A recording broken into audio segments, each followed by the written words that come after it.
welcome back, Backseat Gamer. We're in Waterworld now, underwater, in this submarine. And you know how we just breezed through those first two levels? Now we're at a freaking crawl. This is by far the lamest stage in this whole entire game. This is as bad as it gets, Roger. Yeah. I mean, as far as bad levels go, this is not that bad of a level compared to some bad levels in games. So this is passable. I mean, you still get to do like all the cool things. You get to shoot these little bombs. I mean, it's no surprise that Slippy was the one who made the Aqua machine, or whatever it's called. Because this is, And they never brought it back. For good reason. Yeah, I mean, and other Starfox games. Yeah, they were like, oh, everybody sort of, took the time out to, I don't know, smoke up or something for this level. Smoke up. I don't know. Do a little token. I'm not talking about going to the subway. I'm talking about toking up some reefer. You ever smoke weed, Nick? No, honestly, I never. Never touched the stuff. Huh? No, I've had ample opportunity. Just it was never. I don't know. Same here. No? Same here, never done I don't know, we were definitely the outliers. To think that we're trying to be like cool right now, making like this video game series, and we haven't smoked weed. I mean, it's like who are we to talk about video games?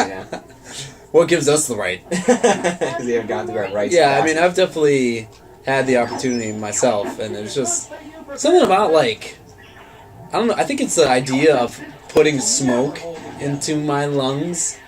That's it for you? That's the thing for me. It has something to do with the actual drug itself. I just don't, like, it has the same thing with cigarettes, too. Like, I just don't like the idea of inhaling smoke.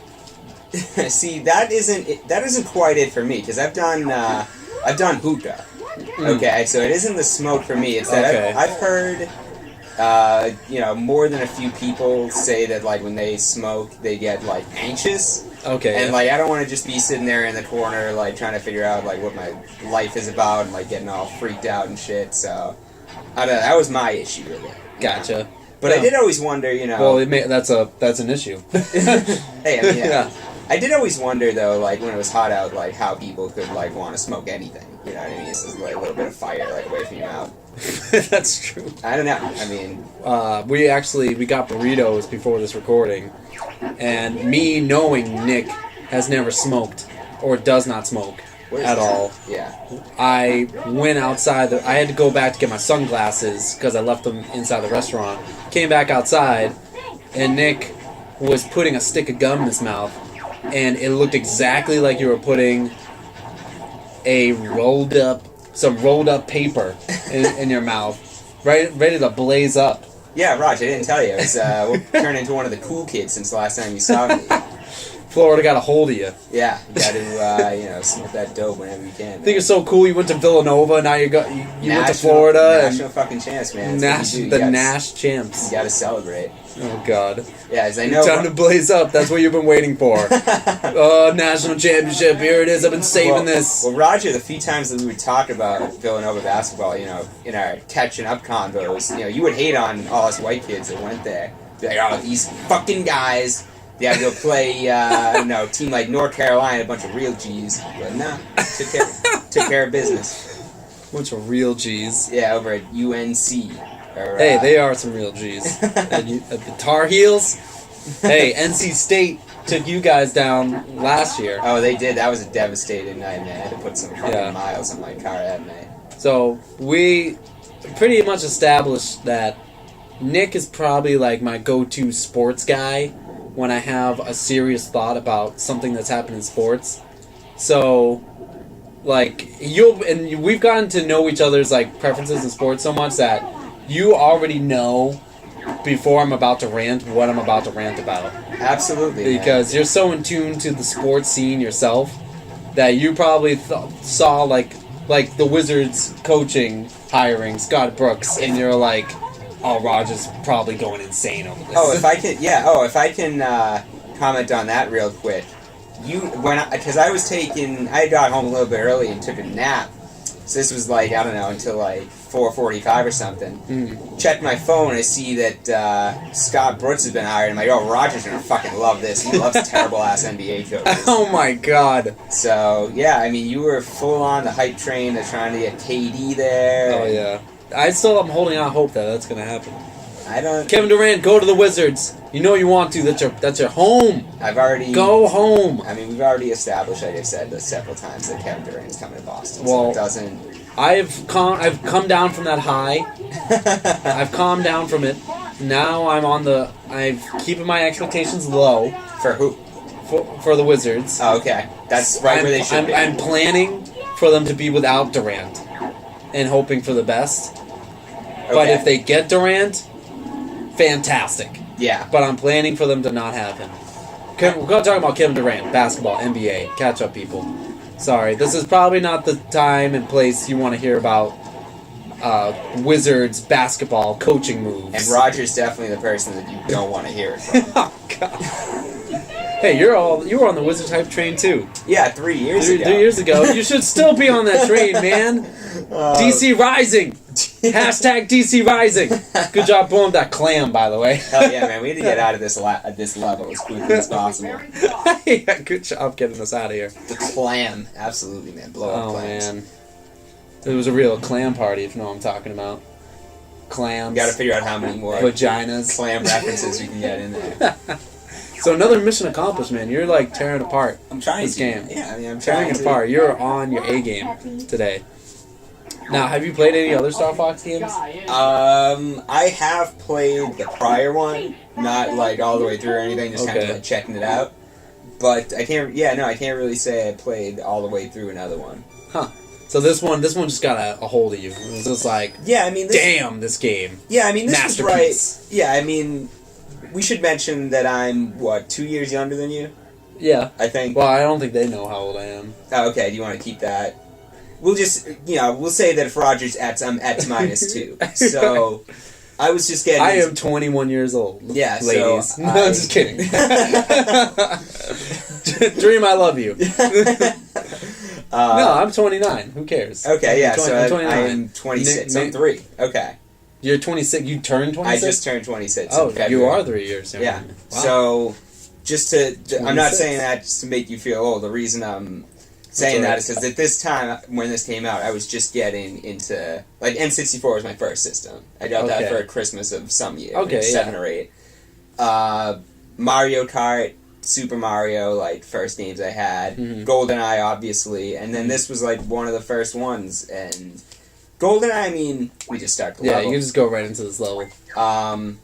Just blaze into this top of the solar system. Yeah. The Lilat system. So...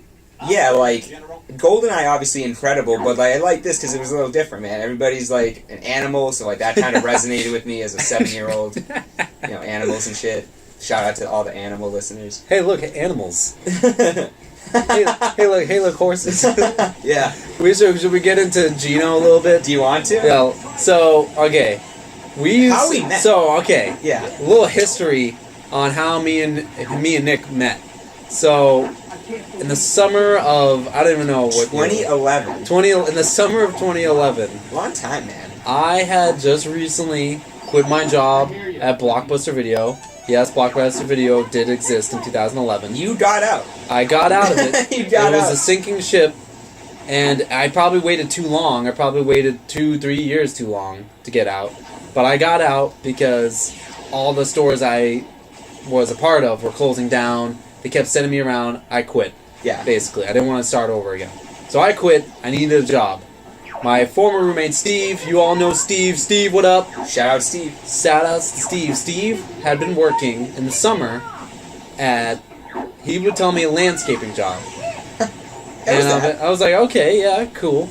And he's like, yeah, I could get you in. And I was like, oh, I mean, I've never done, like, landscaping before. Like, could I do it? Like, would they always... She's like, dude, I like... He's like, I cut grass and, like, move rocks. By the way, just to cut real quick, here comes this piece of ass. Oh, sweet cat. Yeah. Hell yeah. This is my, like, introduction into the term sexual tension. When I was, like, 8, I was like, hey, these two characters are interacting oddly. It's kind of got a thing for that cat. Yeah. Sorry to interrupt. So Steve told me, I was like, oh, okay, yeah. I mean, I need a job. I had just started to date a girl, so I knew I was going to need some money. Yeah. So I couldn't just, like, loaf around and, like, wait. So I was like, yeah, I mean, yeah, I'll apply for this job. Turns out the landscaping job was for a cemetery group. Not going to mention the cemetery, but I don't know if where they're affiliated or whatever. It was... Or anything. But it was a cemetery, and Nick was working there, too. So... I can't remember. Did you come on after us? I came on before you, but Steve was already there. So you had already met Steve. Yeah. Before me. Because I have the story of meeting you at least like the first week. I don't know if you want me to tell this. Oh no, yeah, don't tell. You can tell it as long as you don't name that person's name. Dude, what just happened? You just set off the alarm. By the way, I haven't done this in years, not hit all the alarms. So we're going to be taking a new route. Okay. Just throwing that out there. You kind of screwed up. Yeah, so... Fiddlesticks. What are you going to do? Alright, that's fine. Anyway. Fuck it, we'll do it live. Doing it live. So anyway, yeah, first week Roger is there, because I had been there maybe a week or two at that point. Roger comes in on a Friday, and it had some sort of lady issue. I don't really know if this was even told, like, what happened, or told to me what happened. But Roger just comes in and sits down in the garage that we kind of, held our pregame in before we went out to cut grass. Pregame as in, like, coffee. Shooting the shit. Regis and Kelly. Yeah. The motherfucking Reg! Motherfucking Reg, man. Got it the monologue, got it the spinning game, whatever that was. See what kind of tie he's wearing. Yeah, oh yeah. And, Roger's kind of keeping to himself. I didn't really know this cat at this point, so it was like, hey... If somebody was like, hey, you doing alright, man? And he just looked and was like, I'm about to blow this garage up. I was like, alright, you need to sit away from this dude and not ever become friends with him or even know like anything about him because he may kill me. So yeah, that was my introduction to Roger. I was in a dark place. So basically, yeah, what happened was there was a girl that had started dating around that time. Not going to mention who. They know who they are. So it was a girl that had started dating at that time. And it was like in that first month period where we were like seeing each other a lot, but we weren't officially dating. Like I'm not a person to be like, and I think I've told you this before, where I think it's like really cheesy, like to still have to like tell a girl like, hey, I want to be your boyfriend. Dude, but like, they want that, man. I know they want it, and I do it. I do it now. For sure, because of this story, because I was dating this girl. We had been dating for a month, at least a month, and we've been doing everything together. We'd see each other at least like 3-4 times a week, and we were going out every weekend. Dates, they were dates. We were going out to dinner. Yeah. We would go out dancing. Get drinks. Blah blah blah. Meeting all of our friends. I was like, oh, I'm in. I'm totally in. And we had kissed at this point. We had kissed, and so I was like, okay, yeah, but definitely things are cemented that this is a relationship. Yeah. Little did I know that she was thinking, whoa, this dude is just, leading me on. He hasn't asked me out yet. Okay. So we went out to a bar or / club one night. What I didn't know was on the way to the bar club, she had received a text message from another dude saying, hey, what are you doing tonight? And she's like, oh, I'm going to this bar. And he was like, oh, really? And he's like, yeah, I was thinking of going out too. And she was like, oh, yeah, you should meet us. You should meet me there. Yeah, bold move. It was a strategic move, though. Yeah. In hindsight, I could see it was totally a strategic move. Yeah. That's sly devil. So we go to this bar. Everything's hunky-dory at this point. I'm like, oh, this is great. Get my dance on, get a little drinks. Yeah. So we're in this lounge area, sitting down directly next door. Yeah. And we had just kissed. Yeah. And this guy just comes out of nowhere, and he's like, oh, hey, Michelle. Oh, no, I almost said the name. But he was like, hey, what's going on? And, she clearly knew her. Yeah. And she's like, oh, hi. she said hi to him, like, a little hug, but then, like, she introduced me. She was like, oh, this is Roger, blah, blah, blah, and he shaked my hand. I was like, oh, this is just a friend, whatever, dude. Hey, what up, dude? Like, how you doing? I think I even gave him a little, like, daps kind of handshake, too. Like, yo, we boys now. Yeah. And so, like, a couple minutes later, you just F that boss up, by the way. Woo! Oh, yeah, baby. Go Nick, destroying it, killing it. So I'm going to wrap up the story real quick. So, I go to the bar to get us some drinks. I take a look to the dance floor, and this guy's dancing on my girl. And I'm like, whoa, brother, what's happening? And I'm thinking, at first glance, I'm thinking this dude's trying to pull like a robbery or something. I'm going to use some Jersey Shore terms right now. Yeah. Robbery. Yeah. If you know what that means, is that's when a buster comes out of nowhere and tries to steal your girl when you're not looking. Because you guys aren't cemented.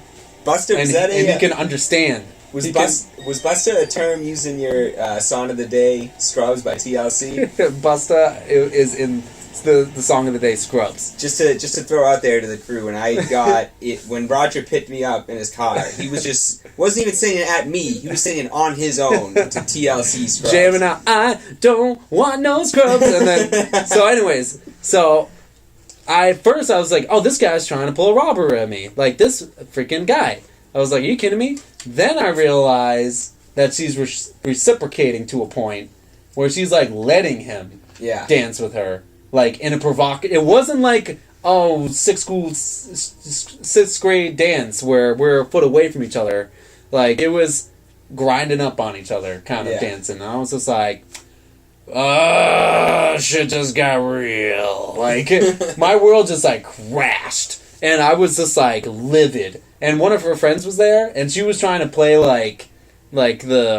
was trying to play interference and, like, trying to, like, block my view and try and dance with me. Like, to try and, like, not have my attention to this. But I was already like, bitch, please, get out of my way. And I immediately just, like, went to the bar and just, like, did, like, 3 shots of, like, Jack Daniels, like, straight. It's always... And, like, warm. I'm pretty sure I was like, warm, please. Like, just straight from the bottle. Did 3 shots of that. She came over because she noticed, obviously, I was angry. And I basically just went off in a drunken rage. And, yeah, it was not a fun night. It wasn't a fun night, Nick. Yeah. It was a fun night. That's why I wanted to blow up that shed. And everyone inside of it. All the racist, working blue-collar people that worked there with us. I want to say, I want to defend myself for a second and say I hopefully would not have been blown up. I probably would have been. I didn't know you well enough. We hadn't established a deep friendship at that time where you might have been saved. Well, this was awesome. I probably would have saved Steve and maybe a couple Boston cream donuts, and that probably would have been... Well, this was also before we knew you were Spanish. This is true. Okay, we'll kind of get into that the next episode. Nick's blowing through this game. We only got like 3 stages left. I'm trying to draw it out, man. We're going to do it, man. Yeah. All right, next time, Backseat Gamer. Nick, Florida. Peace. It's hot down there.